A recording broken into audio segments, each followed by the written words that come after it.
العادات اليومية. العادات العادات اليومية هي من أكتر الحاجات اللي ممكن تطلعك لسابع سما أو تنزلك لسابع أرض. كتير مننا ما يعرفش يبتدي يومه أو روتينه اليومي من غير ما يقولك أنا لازم عشان أعمل الموضوع الفلاني لازم أشرب 3000 كوباية شاي و20000 كوباية قهوة وكام سيجارة ومش عارف أعمل إيه وأسمع الغنوة الفلانية وأعمل مش عارف إيه. حاجات كتير جدا جدا جدا تصوره الذهني بيقوله إنه مش هيعرف ينجز يومه من غير ما يعمل الحاجات ديت. والعادات السلبية ديت هي من أكتر الحاجات اللي بتهدر الوقت والطاقة وبتخليه مش قادر يحقق أحلامه وأهدافه اللي بيسعى وراها. وعشان كده لو تابعت معايا الحلقة هنعرف إزاي نتخلص من عاداتنا السلبية ونكتسب عادات إيجابية. كمل معايا الحلقة للآخر وإنت هتنبسط.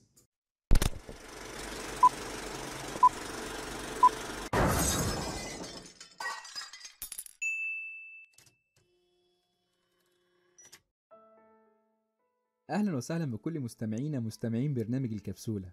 النهاردة هكلمكم عن كتاب اسمه العادات السبع للناس الأكثر فاعلية لستيفن أركوفي. الكتاب صدر بالإنجليزية في طبعة أولى 1989، لكن أنا قريته في طبعة صدرت عن مكتبة جرير 2021. مش كل شخص ناجح هو شخص فعال. يعني ببساطة لو في رجل أعمال مشهور وناجح وأرباحه السنوية بالملايين، مش بالضرورة يكون زوج وأب ناجح، رغم إنه بيسعى من خلال شغله إن يحقق السعادة لأسرته.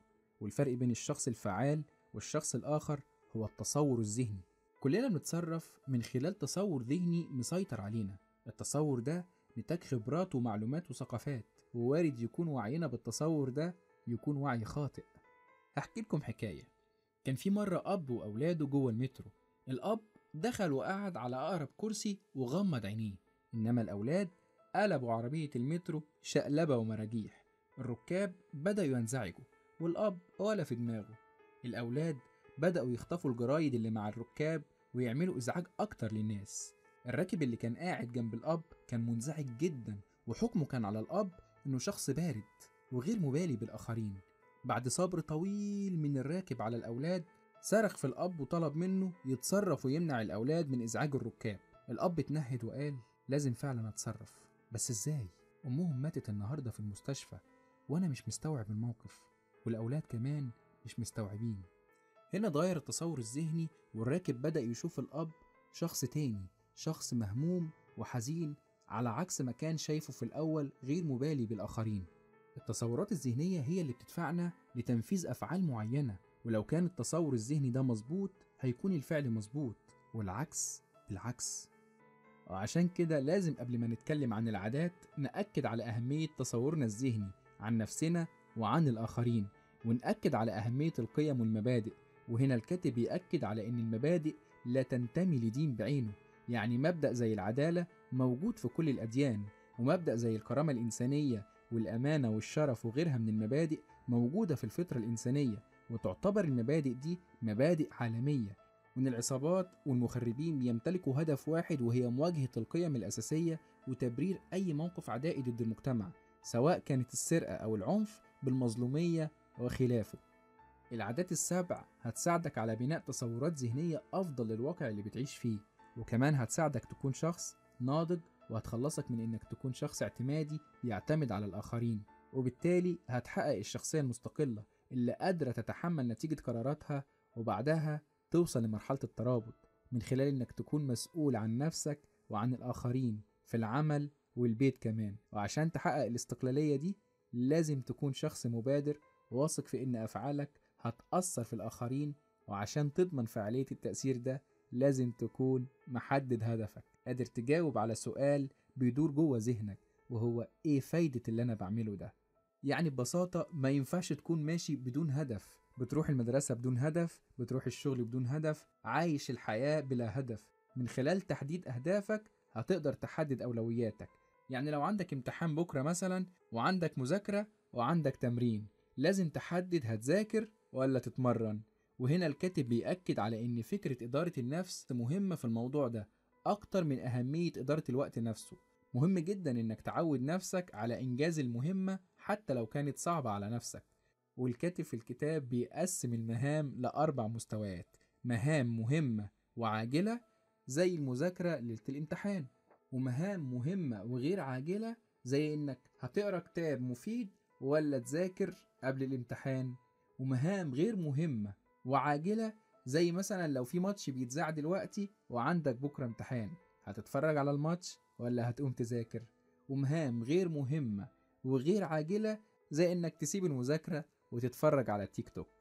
طيب انت كده اشتغلت على نفسك واكتسبت 3 عادات مهمة، وهي انك تكون شخص مسؤول ومبادر، وانك تكون محدد اهدافك كويس وعارف اولوياتك. من هنا بقى لازم تلعب على المكسب، ما ينفعش تكون اكتسبت ال3 عادات دول وما تكسبش، بس المكسب هيكون مكسب مشترك، يعني لازم تستفيد وتفيد الاخرين. في ناس مش بتحب تكسب غيرها وبتكون عايزة تحتكر المكسب لنفسها، الناس دول الكاتب بيسمي عقليتهم بعقلية الندرة، ودول هنلاقيهم مثلا في بعض الشركات اللي بتدي الموظفين أجور أقل من اللي يستحقوها، وبالتالي الموظفين بيطفشوا ومعدل الدوران بتاع الموظفين في الشركة بيكون عالي وبيسبب خسارة بعد فترة. إنما بقى لو كانت عقليتك تصنف بعقلية الوفرة، هتكون من الأشخاص اللي بتكسب وبتكسب الآخرين، وده معناه إنك بتتحلى بالإنصاف وكمان بالشجاعة، يعني زي ما انت مش بتقبل تظلم حد، مش هتقبل تتظلم وهتطالب بحقك. نيجي بقى للعادة ال5. مهم جدا انك تتعود تفهم الآخرين من خلال انك تسمعهم بشكل جيد وقادر تطرح عليهم أسئلة تفهمك وجهة نظرهم أكتر، وتكون متقبل لفكرة ان ممكن يكون رأيك غلط لو سمعت رأي تاني أصوب. والعادة دي ممكن تنقلك لعادة التعاون الإبداعي، وإنك تقدر تتبادل الخبرات مع الآخرين لإنجاز المهمة.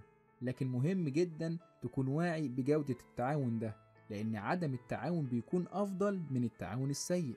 نيجي بقى للعادة الأخيرة، وهي إنك تسن منشارك، يعني إنك تهتم بجسمك كويس جدا من خلال توفير الراحة والتغذية والرياضة والتداوي، وتهتم بممارسة طقوسك الدينية، وتسترخي وتحاول تتأمل وتعيد التفكير في جوانب حياتك، وتحاول تبعد عقلك عن جميع المشتتات زي مثلا مواقع التواصل الاجتماعي، لأن عقلك بيكون محتاج للراحة من حين لآخر.